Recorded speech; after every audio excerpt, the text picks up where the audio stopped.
There is another topic. It's a talk related to the UNICEF. UNICEF. UNICEF it is. And what does the UNICEF it says? United Nation International. United Nation, right? International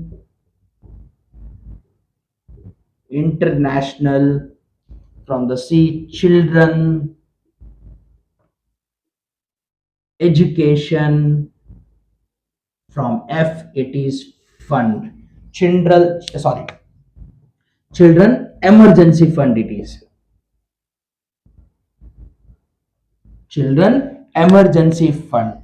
United Nations International Children Emergency Fund it is. UNICEF, who has even got Nobel Prize for its peace. For its peace, for its work, UNICEF got a Nobel Prize. Those who are studying in the government schools and sometimes even in the private schools. So when we were also learning the UNICEF in the school, the UNICEF stamps were being given to us, and a small sticker of UNICEF will be given to us. And from that small sticker, they used to collect a fund of from each child 1 rupees or 2 rupees. When we were studying, we used to pay 1 rupees. Now, what will be done with that money which has been collected in the name of UNICEF? That sticker, the money which is been collected by that sticker will be used for the children emergency, as UNICEF concentrate more on the women's as well as the children's. After the 1945, after the World War which took place, which has destroyed the number of world, but as we very well know that there is a when the country fights, it's the soldiers who fight with each other, but the people who lives in that country, yes, they will also have the effect of it, which causes what it is that many of the children's and the women's, right, they will affect from the bombs which are being dropped on those areas. The side effects will affect to the children's as well as to the women's, whether in the form of losing of the eyes or the skin diseases, right, or losing of their economy. In these all sectors, what we see, UNICEF plays a very important role. Due to his effort, due to his work, even he has received the Nobel Prize. So United Nations International Emergency Fund is especially made after the World War, only and only for the protection of the women's as well as the children, as there is a deep need to concentrate about the health condition of the women's as well as the children's. So in this way, UNICEF, what he does, he works. So FAO, WHO, UNESCO, UNICEF, they all are the part of the which one part of the organization called as a agencies of the United Nations. Let us move to some other more agency and what type of work they do for the world. So here we are having one more organization called as a IMF. IMF, International Monetary Fund. And simultaneously with that, there is one more monetary institution is there, which we call it as a IBRD. IBRD. These both monetary institution has played a very important role in establishing a proper economic system in the world. Now, International Bank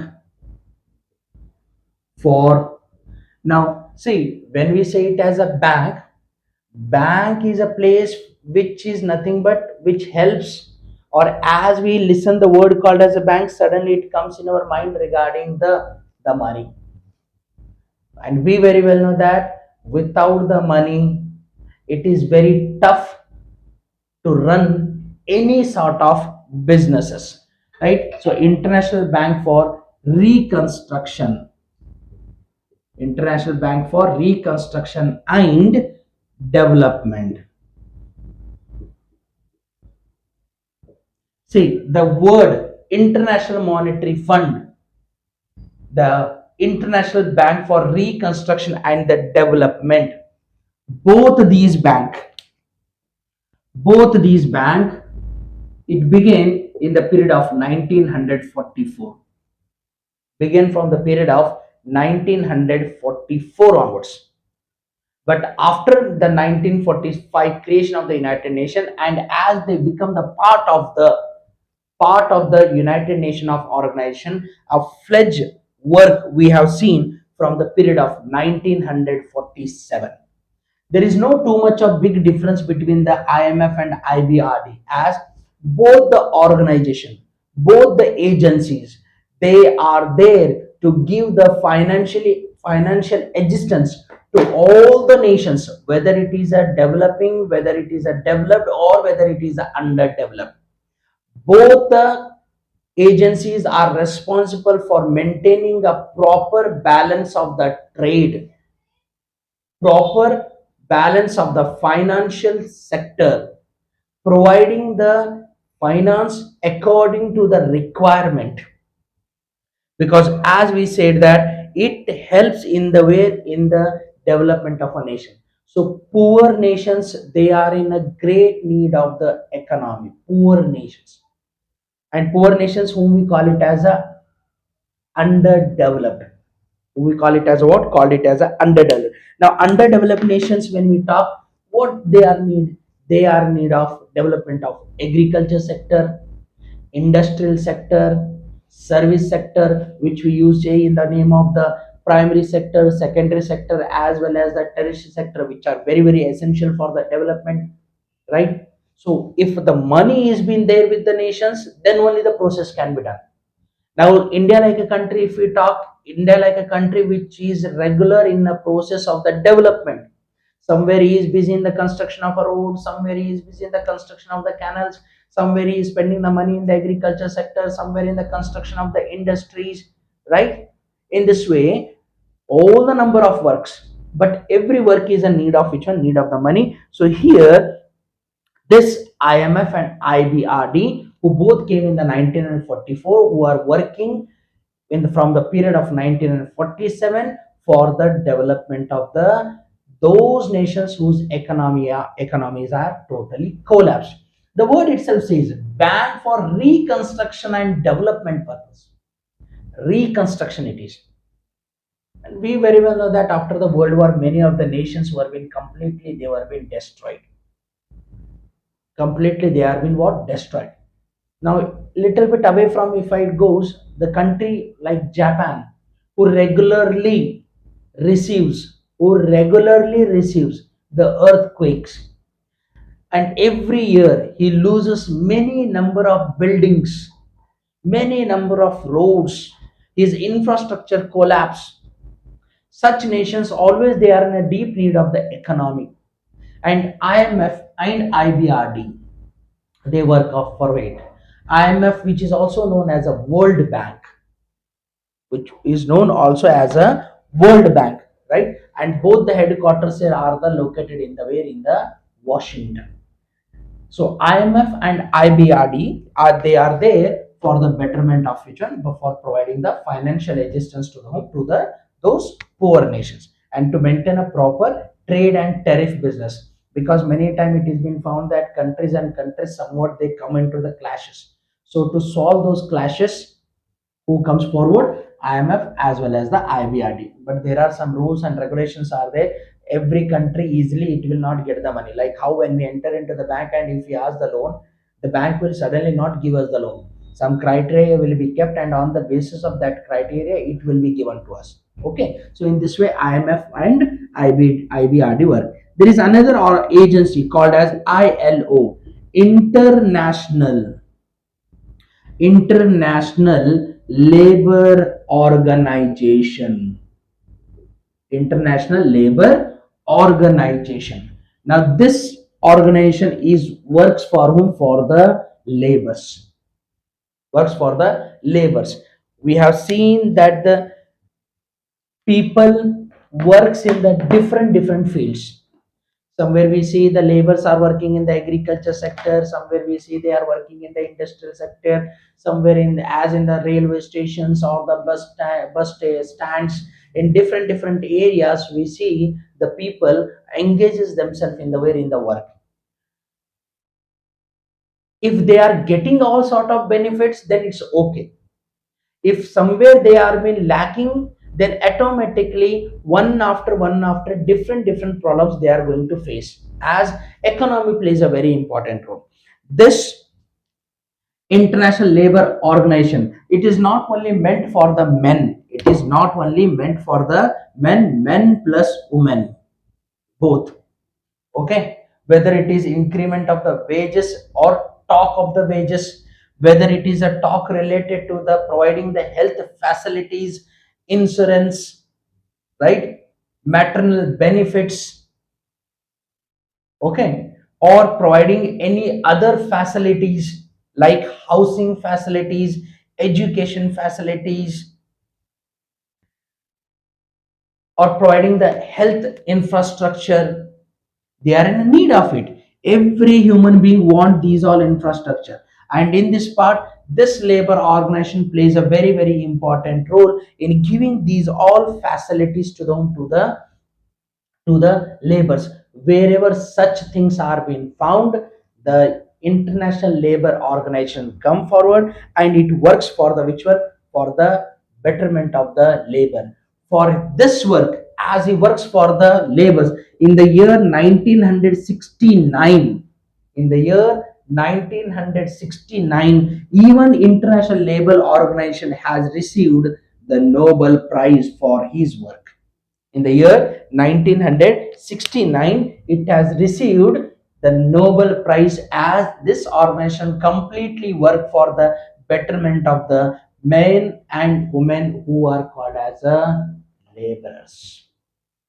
In the same way, there is one more agency which we call it as a UNCTAD. UNCTAD.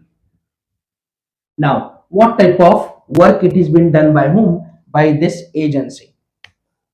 UNCTAD,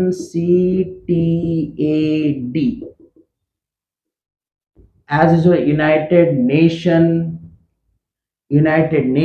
Conference,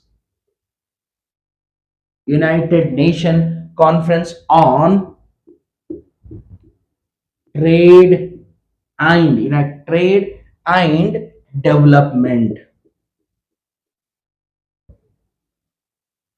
This is very important organization. Now trade and development we are talking. Now when we talk about trade and development, we very well know that none of the nation is self sufficient.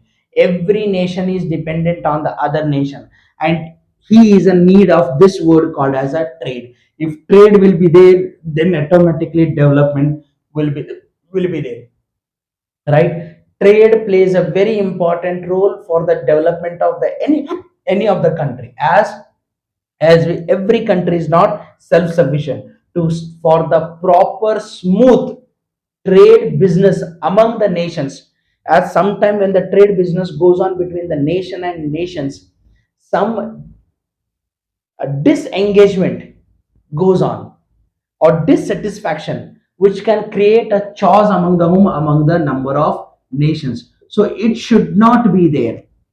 So it works for the smooth international trade.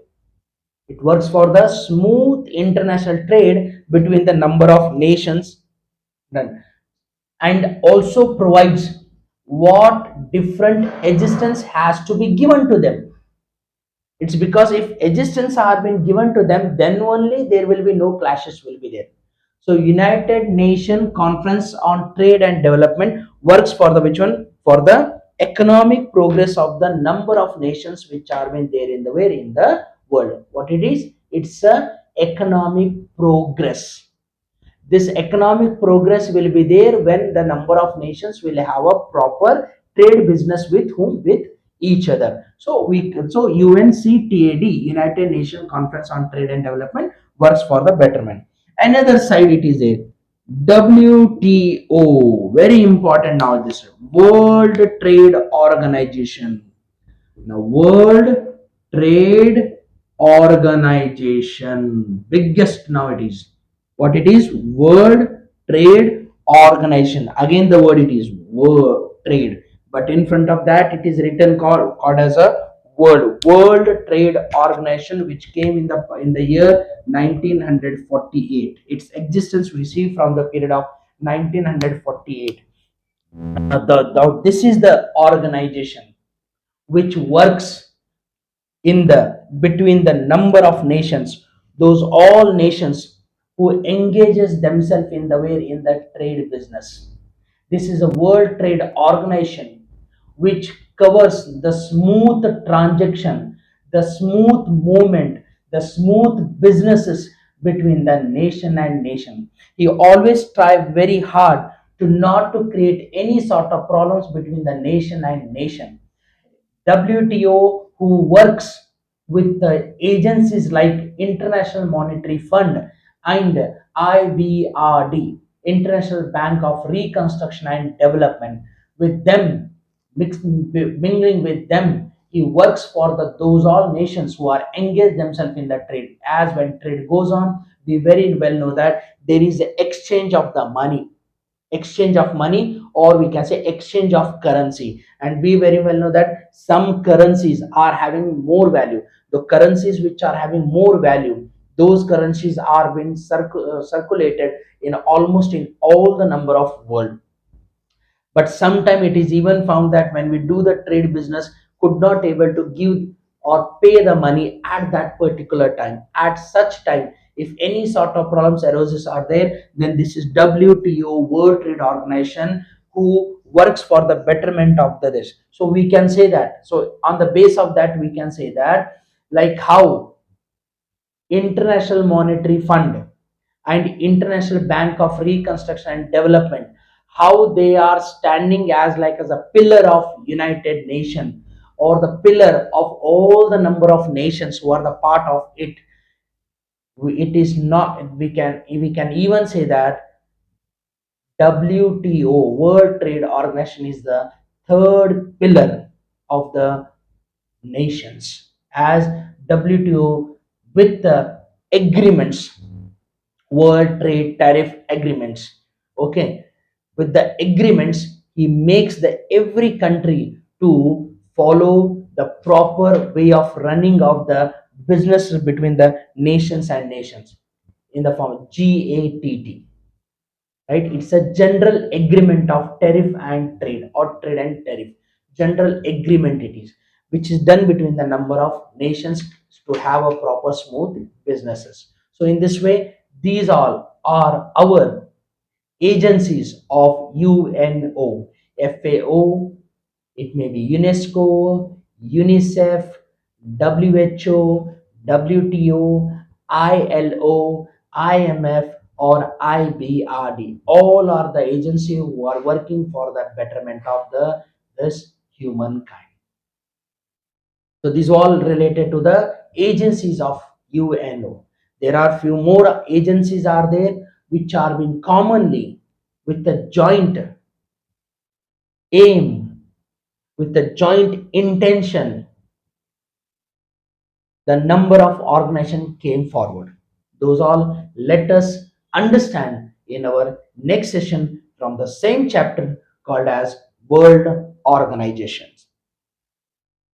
And as always I say, until and unless you will not move with the whole video, you may miss some of the topics. So always watch the full video, which will help you to understand more. And when you read by keeping your books in your hand, you will understand all the number of topics. Let us meet in our next session of the World Organization Political Science, chapter number 22, from Karnataka State syllabus of class 10 standard.